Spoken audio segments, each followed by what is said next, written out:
जय हिंद मेरे डियर साथी। मैं आपका साथी विकास और आज हम देखने वाले हैं डी फार्मा सेकेंड ईयर का लाइन इथिक्स का एक प्यारा सा टॉपिक जो ये एक साल क्वेश्चन में पूछा गया है।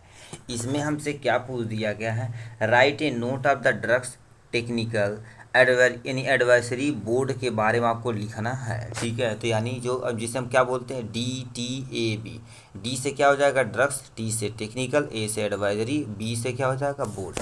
अब इसमें क्या दिए हैं इसे आप ध्यान से सुनिए। ठीक है, इसमें क्या दिया है, ये जो DTAB एडवाइस करती है सेंट्रल तथा state government of the technical matter issue administration by of act. कहने का मतलब क्या कर देती है, ये जो बोर्ड रहती है सेंट्रल लेवल पे और स्टेट लेवल पे, ठीक है, किसी भी मैटर को, ठीक है, टेक्निकली देखा जाए तो ये क्या कर देती है, एडमिनिस्ट करके है, मतलब कोई इशू रहे तो उसे सही करते हैं। इसलिए कहते हैं कि एडवाइज़र होते हैं, कोई एडवाइस देते हैं, भाई इस रास्ते पर अब जाइए।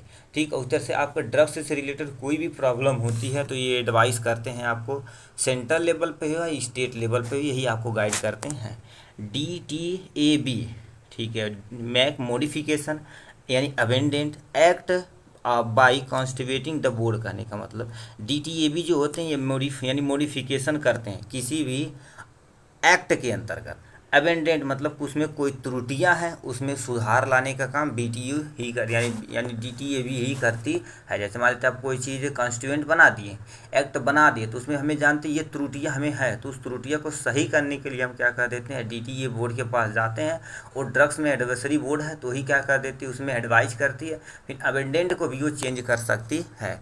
ठीक है, ये हो जाएंगे इसका। अब इसके तुम्हारे पास कितने मेंबर होते हैं, इसके भी 3 आपके पे मेंबर होते हैं। पहले EX ऑफिसर मेंबर, इसमें क्या होना चाहिए, डायरेक्ट जनरल तथा health service who is also chairman होना चाहिए, एक आपके पास एक मेंबर होना चाहिए। ड्रग्स कंट्रोलर ऑफ इंडिया, ये भी आपके पास होना चाहिए। जो PCI से क्या हो, PC यानी प्रेसिडेंट और PCI से अप्रूवल होना चाहिए।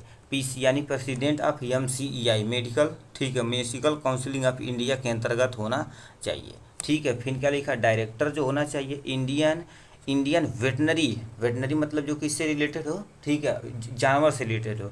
रिसर्च इंस्टीट्यूट तुम्हारे पास क्या लिखा है, इज्जत नगर, ठीक है, लिखा इज्जत नगर। और डायरेक्टर सेंट्रल गवर्नमेंट होना चाहिए जो कोलकाता में प्रेजेंट है। इन सब चीज़ों के पास ये अब प्रेजेंट है, वहाँ पर आप क्या कर सकते हैं, एडवाइस ले सकते हैं।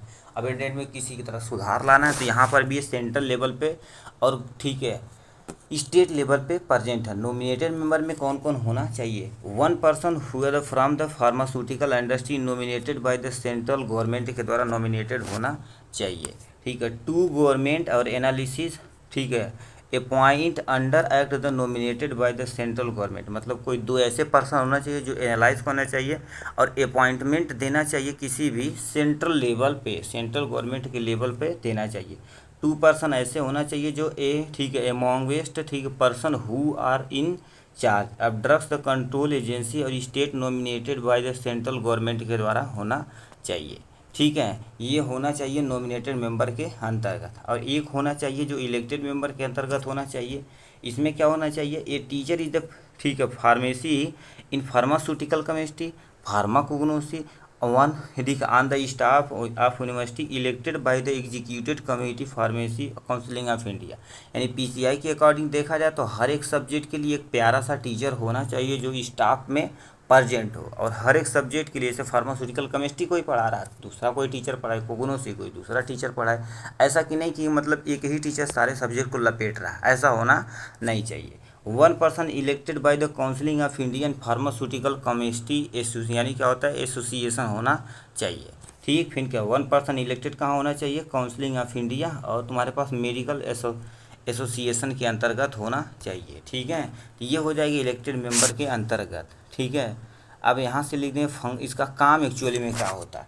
ये सबसे पहले क्या कर देते हैं, ठीक है, देखिए नाम से ही पता, ये एडवाइस को देते हैं सेंट्रल लेवल पर हो या स्टेट लेवल पर। टेक्निकल मैटर कोई रहता है उस एक्ट में सुधार लाने के लिए हम क्या कर देते हैं, DTAB के अंतर्गत जाते हैं। इट मॉडिफिकेशन, ये मॉडिफिकेशन कर सकते हैं। अमेंडमेंट एक्ट किसी भी काउंसिलेंट ऑफ बोर्ड के जरिए क्या कर सकते हैं, ये आराम से, ठीक, उसे मॉडिफिकेशन ऑफ अमेंडेंट कर सकते हैं। ठीक है, carry out of the function of assign, यानी लिखा असाइन बाई एक्ट, मतलब किसी भी फंक्शन को कैसे ठीक है, कोई भी एक्ट को कैसे फंक्शन कराना, कैसे लंबे समय तक चलाना है, यही सब यही सुधार करने का काम करते हैं। ठीक है, तो ये हो जाएगा आपके किसके बारे में, DTAB के बारे में। ठीक है, तो देखिए आप इसे देखेंगे। ठीक है, तो इसमें क्या करना पड़ेगा, सबसे पहले 3 मेंबर हैं, 3 मेंबर को डिफाइन कर देना, उसका फंक्शन ऑफ DTAB, इसका काम क्या होता है, बस काम खत्म। ठीक है, ये लॉन्ग में ऐसे पूछेगा तो आपको ऐसे चिपका देना है। चलिए आज के लिए बस इतना ही, फिर मिलेंगे नेक्स्ट वीडियो में नेक्स्ट टॉपिक के साथ। तब तक के लिए bye bye and take care.